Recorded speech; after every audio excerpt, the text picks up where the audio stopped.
Hi guys and welcome on GSM-ABC YouTube channel. In today's video I'm gonna show you how to see a picture-in-picture a YouTube video on Samsung phones.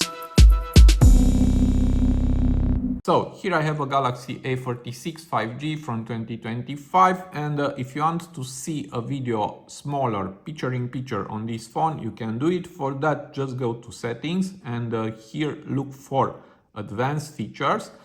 And we have here multi-window. Now, here we have three options.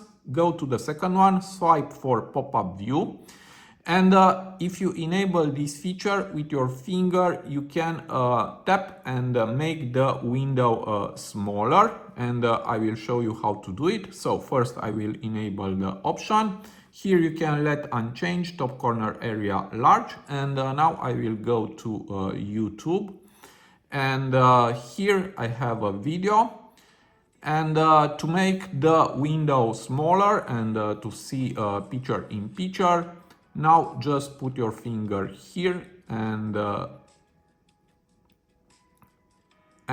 swipe like this, and here just tap and tap here to see the full version. And this is how it looks. And now also you can navigate into your phone.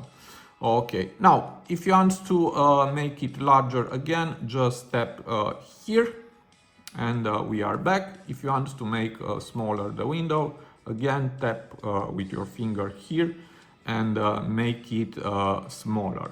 Okay, so it's not so hard. I hope this video to be useful for you, and see you to the next. Have a nice day.